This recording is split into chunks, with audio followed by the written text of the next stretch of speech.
Tanse, I'm Kanesatake. Welcome to APTN National News. Thank you for joining us. Conservative leader Pierre Poilievre says if elected, his party will be tougher on crime.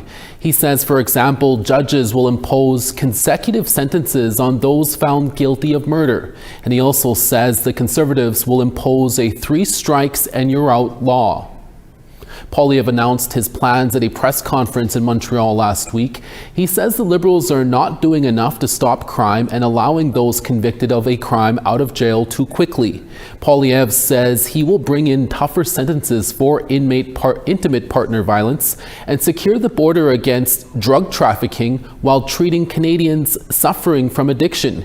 He attributes short sentences to being a reason why crime is continuing in Canada. Poilievre says a Conservative government will stop criminals who have been convicted 3 times from ever getting bail, probation, or house arrest. I'm announcing today a Conservative government will reintroduce and pass the law that empowered judges to impose consecutive sentences for killers convicted of multiple murders. The worst mass murderers should never be allowed back on our streets. For them, a life sentence should mean what it says, a life sentence. They should only come out in a box. We will do this using Parliament's legitimate constitutional authority under the Charter of Rights and Freedoms that allows Parliament to act to protect the Charter rights of Canadians. 6 Nations of the Grand River, located just southwest of Hamilton, Ontario, is taking the federal government to court over what they say is a failure to ensure a reliable supply of drinking water. 6 Nations filed a statement of claim in Ontario Superior Court last week seeking a court order that would force Canada to take immediate steps to fix the drinking water issue. They also want Canada to pay compensation for harms to their health and increased fear and anxiety over the inability to access clean and safe drinking water. They also say that many members lost their connection to their culture and some members were forced to move away because of the drinking water issue. 6 Nations leadership says resolving the case could take years. Residents of the Atakakoup Cree Nation west of Prince Albert in Saskatchewan were told to remain inside their homes over the weekend after gunshots were reported in the area. Saskatchewan RCMP say several calls were made to them about gunshots in the area at around 8:47 Saturday evening. By 10:30 p.m., there was an increased police presence in Atakakoup. People were asked to avoid the area and follow any police direction provided. Since that incident, RCMP did not provide further details but said the public would be notified if there was an imminent risk to public safety. The Saskatchewan Serious Incident Response Team, or CERT, is sharing new information about the teenager who was seriously injured in Kanesatake First Nation after he was hit by an RCMP vehicle last week.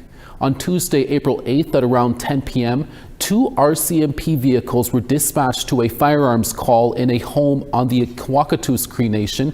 CERT says both vehicles had their emergency lights on when a 16-year-old boy on the roadside was signaling them to stop. The first vehicle passed the boy, but the second one hit him. He was seriously injured and airlifted to hospital after first aid was provided by officers at the scene. CERT continues its investigation. Kanesatake is located about 130 kilometers north of Regina, just northeast of Raymore.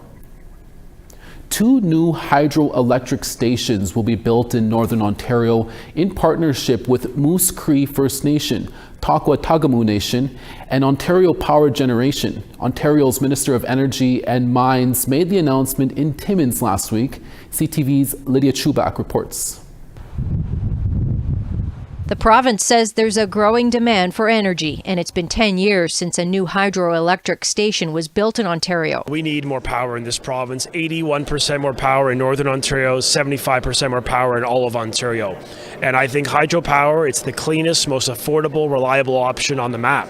The province says the generating stations will take around 7 or 8 years to complete, and it says these projects will continue to involve Indigenous leaders every step of the way. The province is working with Moose Cree First Nation, Taquatagamu Nation, and Ontario Power Generation to build the stations on the Abitibi and Matagami rivers. This time, the biggest difference, we're there at the beginning, which is what we've always asked for, to be part of the discussion on any future project within our homelands. That's what we want. That's what we've always asked for.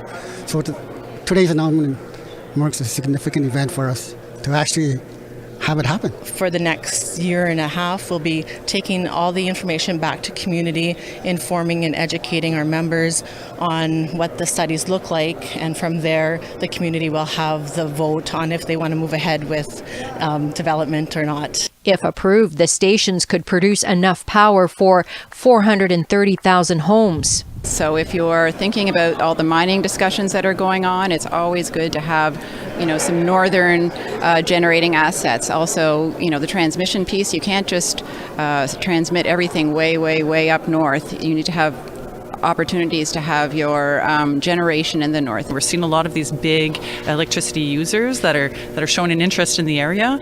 We want to welcome them all into Timmins and area, but in order to do that, we do need to build our electricity capacities in the region. Lecce says this decision was made independent of President Donald Trump, but adds it feels really good to know the stations will be made in Canada with Canadian technology and by Canadian workers. Lydia Chubak, CTV News, Timmins. Tensions between Kanesatake's Grand Chief Victor Bonspiel and the Band Council has reached a tipping point as a recent Ethics Commission ruling has ousted Bonspiel as Grand Chief. As our APTN reporter Savannah Craig reports, there has been a long-lasting turmoil between the two as Bonspiel has made claims the Band Council misspent federal COVID relief money during the beginning of the pandemic. At some point, everything that has happened in Kanesatake can be laid at the feet of individuals. The turmoil between the former Grand Chief Victor Bonspiel and members of Kanesatake's Band Council has been going on for years, coming to a peak at the end of March when the Grand Chief was ousted by a Kanesatake First Nation Ethics Commission ruling. On April 2nd, the Band Council held a press conference to clear the air on why Grand Chief Victor Bonspiel and his sister, Chief Valerie Bonspiel, were ousted. We are now asking the government to formally acknowledge and respect Kanesatake's right to self-governance. The councillors said there were 3 points that determined this decision, one of which was requesting the federal government to get involved with Kanesatake's financial matters. An action that would have stripped Kanesatake of its financial autonomy. B, an altercation on August 8, 2022, resulting in the physical assault of Chief Denise David by then Chief Valerie Bonspiel. And C, the appellant's active participation in the forced closure of the council building by chaining its doors shut on October 25, 2024, leading to a court injunction to restore operations. Former Chief Valerie Bonspiel told APTN News via Facebook Messenger there is no evidence to back allegations of abuse, and she would never do such a thing to someone she had respected at the time. The Ethics Commission was called after the positions of Grand Chief and Chief became vacant under Code 9.1.5 in the Kanesatake Custom Electoral Code, which is when the Grand Chief or any chief misses more than 3 Mohawk Council or public meetings. Victor Bonspiel told APTN News missing meetings was as a result of toxicity between other council members, saying he couldn't meet them face to face. Leading up to this event, Victor Bonspiel had been requesting the federal government to get involved in his allegations against former Band Council members in Kanesatake. He brought it up to the Assembly of First Nations meeting in December 2024. It's been 4 years now that investigation has been going on, and it's with the Sûreté du Québec who's leading the investigation. And the federal government has yet to be involved in that investigation. And I have yet to hear from the federal government on what they think about their money being spent. Bonspiel is referring to funds given to Kanesatake for COVID relief in 2020. Crown Indigenous Relations and Northern Affairs responded to APTN News, but did not respond to our questions about whether the government will look into Bonspiel's allegations. The current council denies Victor Bonspiel's claims. Where's the body? Everybody's looked. So if there does turn out to be anything, I think the most it might come down to is a possible maybe breach of public trust, but then that's a whole different matter. Victor Bonspiel provided APTN News with a number of financial documents during an interview in December. Unaudited financial records for the 2020 fiscal year appear to show that Chief Patricia Meilleur received close to $500,000.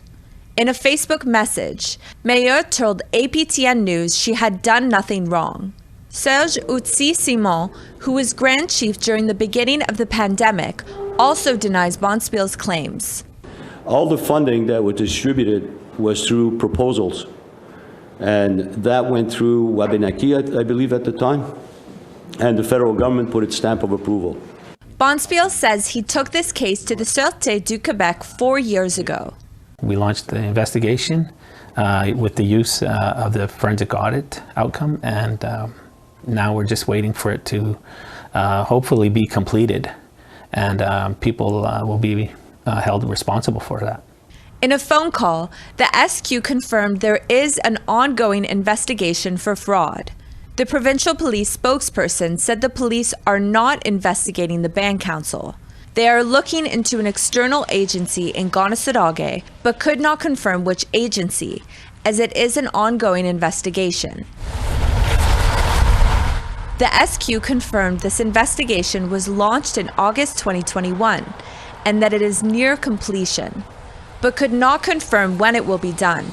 Victor and Valerie say they will both continue acting as Grand Chief and Chief until their community says otherwise. The Band Council says both could be charged for this. It is asking for the federal and provincial governments to respect First Nations law. Indigenous Services Canada spokesperson Pascal Laplante told APTN News via email they're aware of the Ethics Commission's ruling and is reviewing the information. Savannah Craig, APTN National News, Kanesatake, Mohawk Territory. Our Sav Jonesa recently hit the streets to get your thoughts on the upcoming federal election. That story coming up after these messages.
Welcome back. We now want to tell you about this week's web poll question. Over at aptnnews.ca, we asked, did you know that there is a drug more than 99% effective at preventing someone from acquiring HIV through sex? 68% had voted no, 32% had voted yes. Next, we asked, do you think young people who are old enough to vote actually care about politics? 42% had said yes, 37% said no, and the rest were unsure at 21%. And lastly, we asked, would you be more likely to vote for a candidate because they're Indigenous despite what political party they represent? The majority had voted no at 70%, and the rest voted yes at 30%. Thank you to all who took the time to vote. Every week we add 3 new questions you can vote on. Head to aptnnews.ca for the chance to be for your vote for coming up.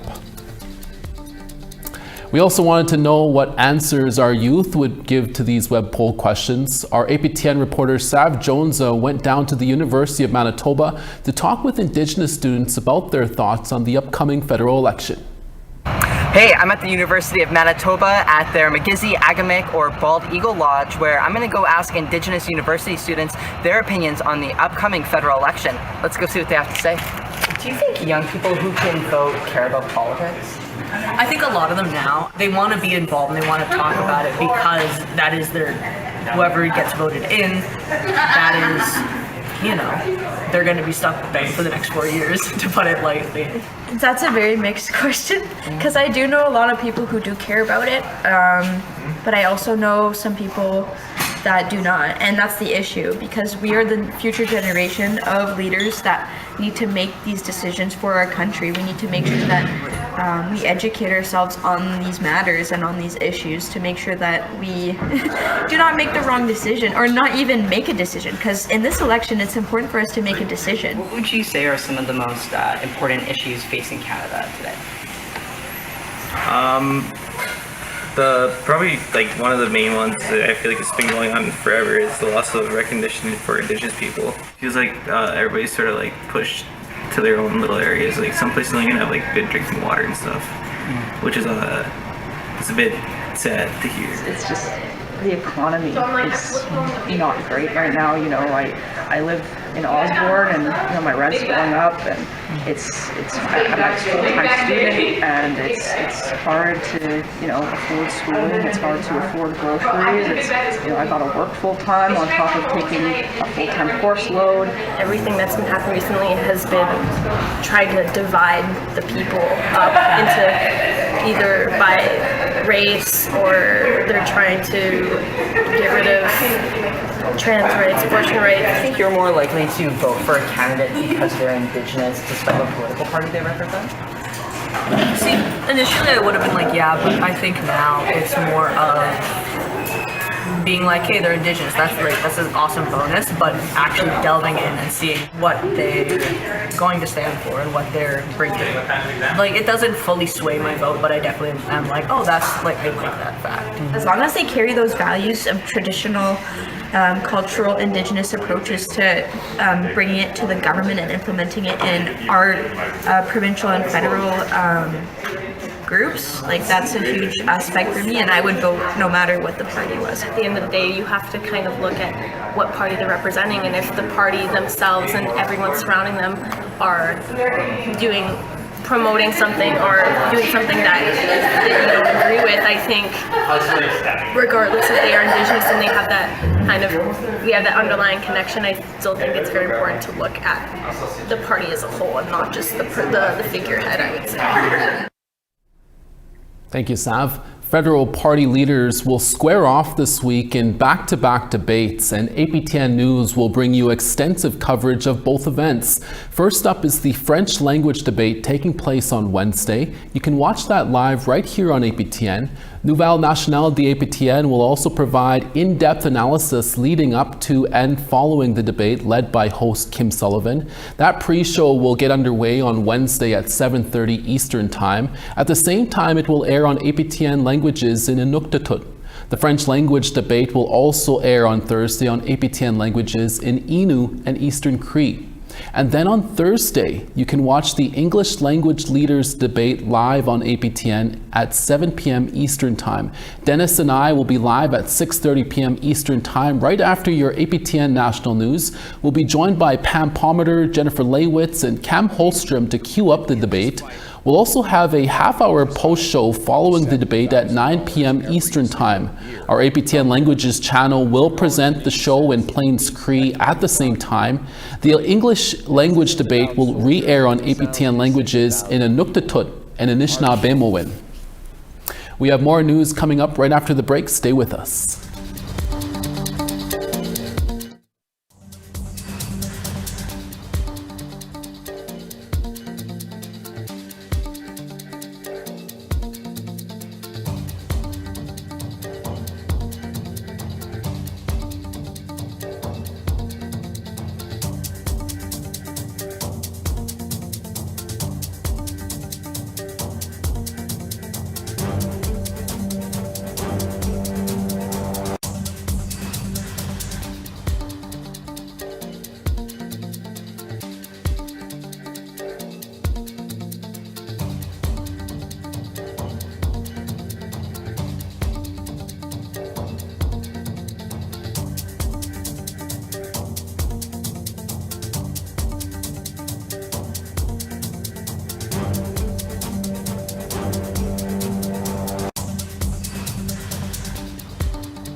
St. John's 8, Charlottetown 1.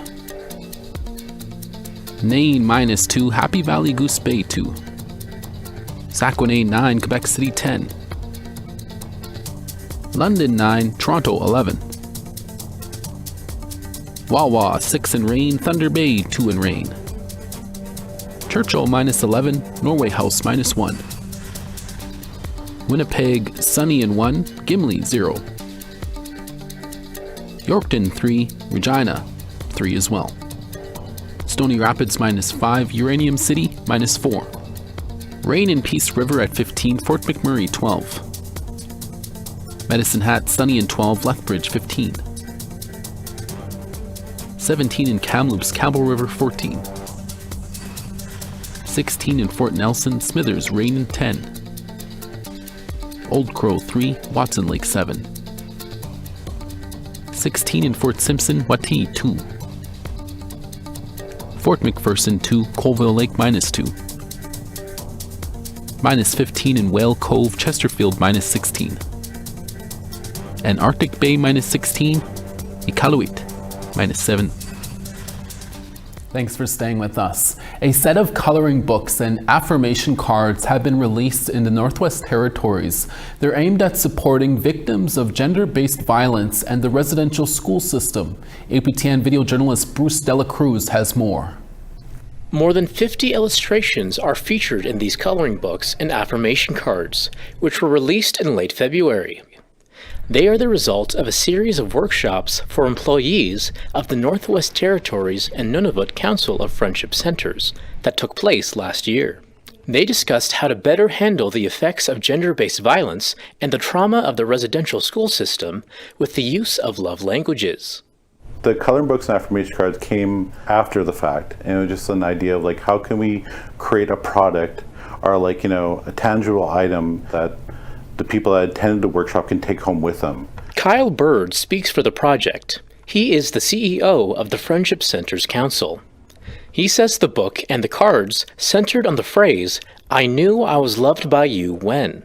Workshop participants were asked to think of a parent or loved one and fill in the rest of the phrase with their own experiences.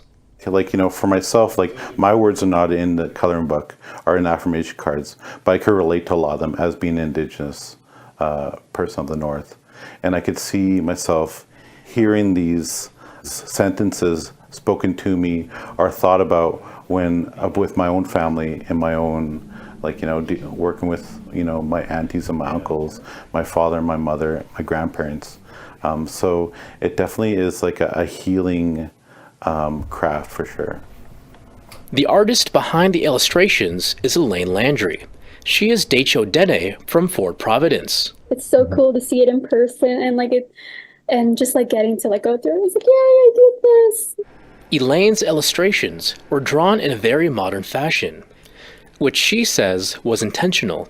I wanted to like illustrate Indigenous characters with a happy family with a bit of a modern style to normalize Indigenous people in today's society and in the art world without the stereotypical stigma. And Elaine had another intent, to have every illustration be of Indigenous women. I wanted to like reflect of how strong Indigenous women can be, and like because of like sexism and like racial profiling for Indigenous women. So like getting to empower and modernize Indigenous women in contemporary art and like digital art especially, and in identifying as an Indigenous woman, I want to like show that I can do so much more as like everyone else. As for Kyle, he says it's important for Friendship Center workers to confront the trauma of violence instead of burying it. We're working on healing ourselves and also gaining knowledge on gender-based violence. But at the same time, once we work on ourselves, we can support others. And sadly, you know, we all deal with the trauma. In order to support their work, the Council of Friendship Centers are looking to release more crafting activities, such as puzzles, in the near future. The coloring books and affirmation cards have been handed out to several organizations and clients, and are available for pickup at Northern Friendship Centers. Kyle says that they will keep printing out as many copies as they can to keep up with the overwhelming demand. Bruce De La Cruz, APTN National News, Yellowknife. Thank you, Bruce, and looking sharp as well. That's your daytime newscast for this Monday, April 14th. We're back again in a few hours for your evening newscast. Please join us then. From all of us at APTN National News, hi miigwech masicho. Thank you for watching, and we'll see you again. Ekse.